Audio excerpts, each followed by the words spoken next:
Hello there, I'm a day late reviewing 1994's The Puppet Masters.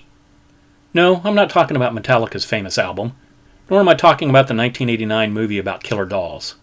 I mean the movie based on the novel of the same name written by Robert A. Heinlein in 1951. The Puppet Masters is an alien invasion film.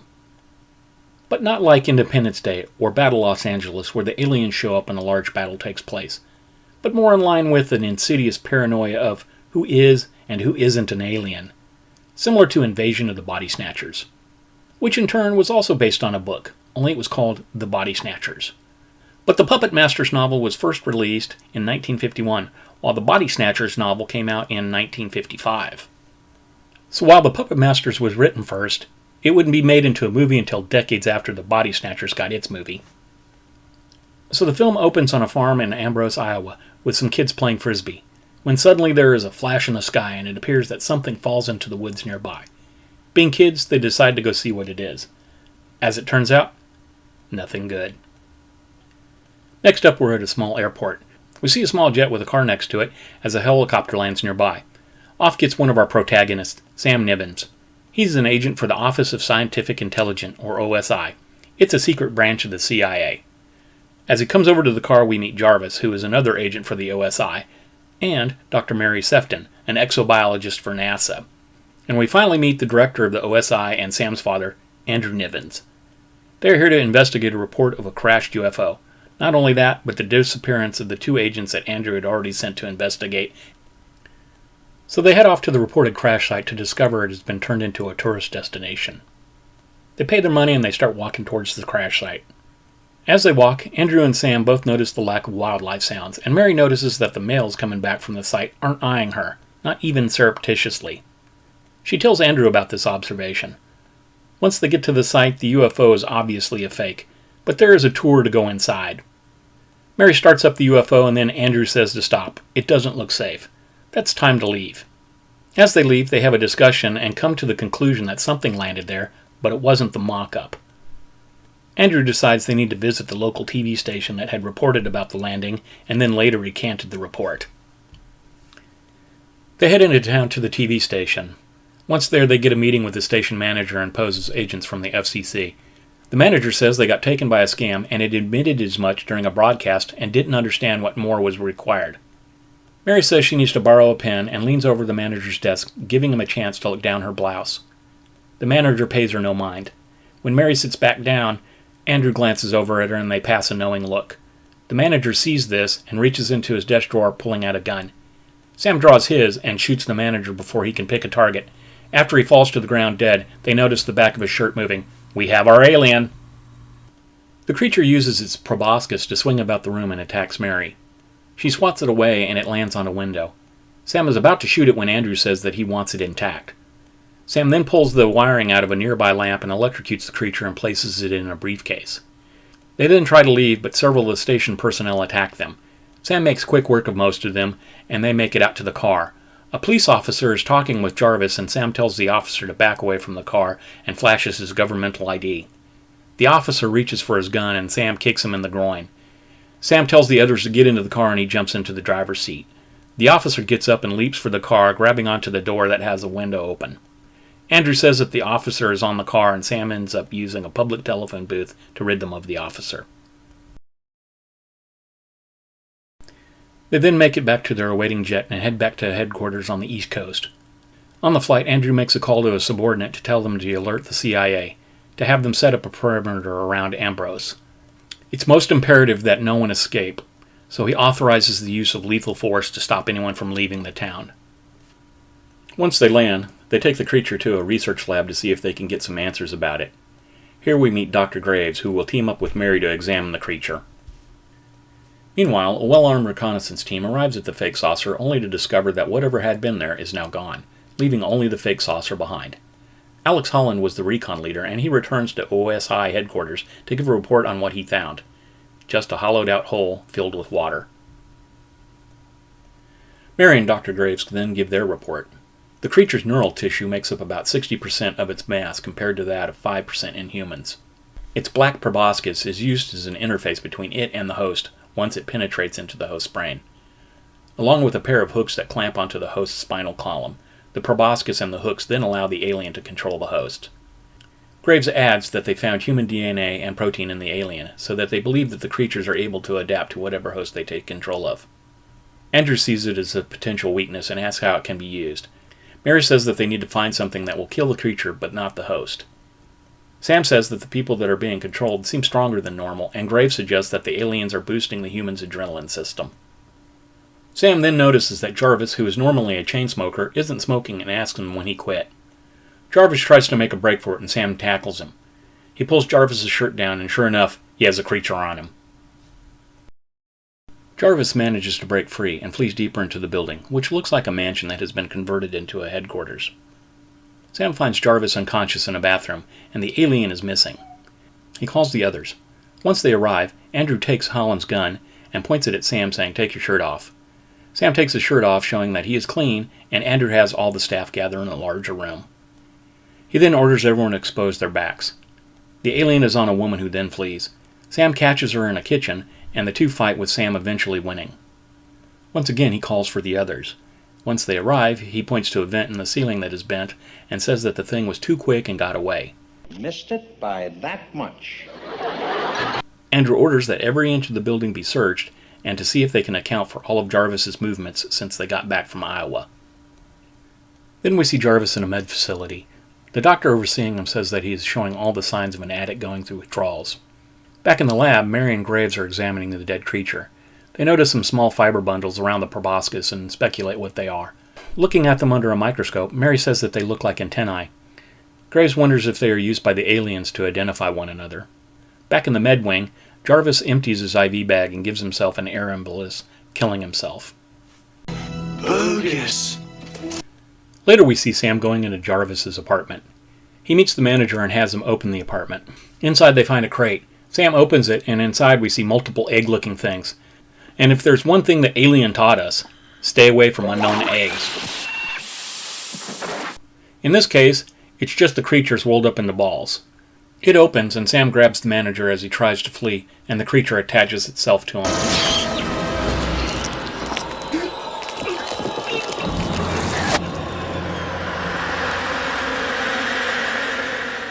We then cut to Andrew listening to the news. The President of the United States is scheduled to attend a conference in the area later that day. Next we see Sam and the apartment manager show up at the Capitol Convention Center to talk with Agent Hawthorne, head of the security detail. Hawthorne knows Sam and doesn't think twice when Sam says that something has come up and that Hawthorne should be made aware of it. Sam asks if they can go somewhere private to talk about it. Hawthorne agrees, and once there, he is taken over by another creature. Later, the President arrives, and as they are walking through the back corridors to the meeting hall, half of the Secret Service agents kill the others, and Hawthorne slams the President up against a wall. Before he can infect the President, doors to the hallway open up, and OSI agents burst in and kill the infected agents, saving the President. Sam is in another part of the building and he tries to get away, but he is hit with several tranquilizer darts and captured alive. Later at the OSI lab, they have Sam in an isolation room and are studying the alien. They note that Sam and the alien's nervous systems are linked together and that Sam is running a fever of 103. Andrew decides he wants to try to talk with Sam and he goes into the chamber. However, the alien is running the show and it has a conversation with Andrew. But first, it shows that he has complete control over Sam by stopping his heart. Before the tech can start life-saving interventions, the alien restarts Sam's heart. Andrew wants to know how many of the aliens there are. It tells him that there is only one. Mary suggests that there might be some semantic differences, that its concept of personal identity may be different. Andrew isn't buying it, and he has the tech give the alien a shock. Sam briefly regains control and says that the alien isn't lying about there only being one, but the alien regains control. Andrew asks what they want, and the alien says peace, and Andrew has it shocked again. The alien then stops Sam's heart again. Mary shocks the alien, and this action revives Sam and kills the alien. Some time passes, and we find Andrew sitting next to Sam, who's asleep in a hospital bed. Sam wakes up, and the two discuss what it's like being under control of the aliens. Sam says that he was aware of everything that was happening, but he had no control over his body. That the creature could also read his thoughts. Andrew asks if he could read its thoughts. Sam says that he remembers something about the creature ship, that it was a hive, and that he needed to get back there to share everything that he had learned from Sam. He then falls back to sleep. Meanwhile, back in Ambrose, Iowa, we see that the aliens have taken over the police blockade. Not only that, but the infected humans are delivering eggs to mailboxes. Back in Washington, D.C. at the White House, the president has shown the video of the interrogation of the alien controlling Sam by Andrew. Andrew says that the aliens run their humans hot, and so they show an identifiable signature on infrared imaging on satellites. An image appears on screen of Ambrose, and it shows areas where the people are infected. The video zooms into an area and shows a green figure, which is a normal human being surrounded by red figures which are infected humans. The green figure then turns red. The president asks if they have contacted the governor of Iowa or the Iowa National Guard. Andrew says that the Guard has probably already been infiltrated. This is going to have to be addressed on a federal level. General Ressler then says that the nearest troops can respond in 12 hours. Andrew recommends that they go in at night using thermal imaging. The president agrees and authorizes the mission. So you know what this means. Game on! Game on! So troops roll into Ambrose in troop carriers and jeeps and take up positions for attack when kids start to pour out of the buildings. The troops, being human, don't want to fire on children, and are quickly overwhelmed and subverted.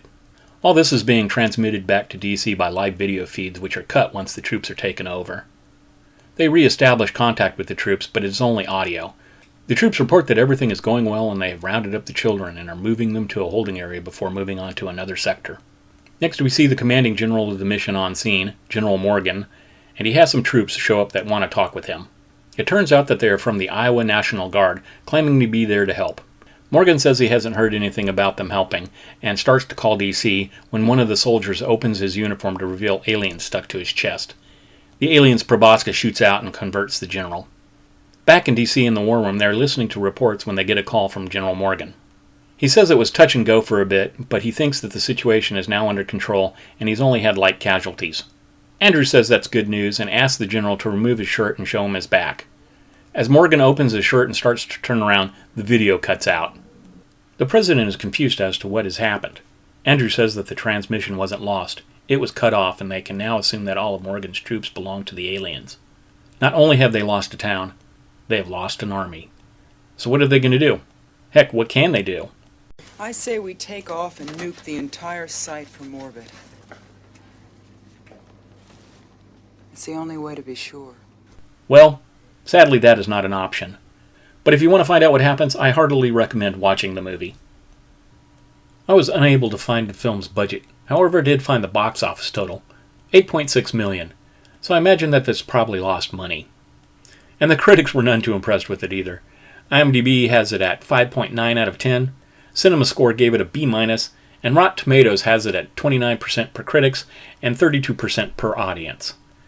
I would rate it as about a 6.5 to maybe 7 out of 10. It was directed by Stuart Orme, or Orme, who has mostly done a lot of British television, and he does a serviceable job here. The three actors doing most of the heavy lifting in the film are Donald Sutherland, Eric Thal, and Julie Warner, and I enjoyed all of their performances. It was rated R and has some graphic violence, action, and some male nudity in it. I read an article written by Terry Rossio, who is one of the credited scriptwriters, in which he explains that he and his writing partner, Ted Elliott, wrote the script for one Disney executive who liked the script, but since it was rated R, it was going to have to be produced by one of Disney's subsidiaries, Hollywood Pictures. The executive there hated everything about the script and wanted major changes done. So during the production, the screenwriters were told to stick very close to the original story by one camp, and the other camp kept telling them to change it all. In the end, they hit a number of story beats from the original novel, but it being Hollywood, changes were made. My biggest complaint would be the tension level. A lot of the suspense is telegraphed if you're paying any attention, and it could use more of the who is the creature, such as in John Carpenter's The Thing. Which brings me to this warning. If you have read the original novel and not seen the movie, I would say give it a pass. Other than Blade Runner, I can't think of a single movie that I enjoyed more than the book it was based on. I do think that a person can see a movie, enjoy it, and then read the book it was based on and enjoy both, but not the other way around. The idea being, let's say you see the movie and it's good, and then you read the book and you're like, wow! So your base experience was good, and then it improved. But if you reverse that and your base experience is wow, and then you drop down to good, well, good comes off a little bit for the worse. Anyway, that's one man's way of thinking about it. As for me, I saw the movie first and then read the book, so I enjoy both. Anyways, I say check it out. Thanks for watching, and until next time.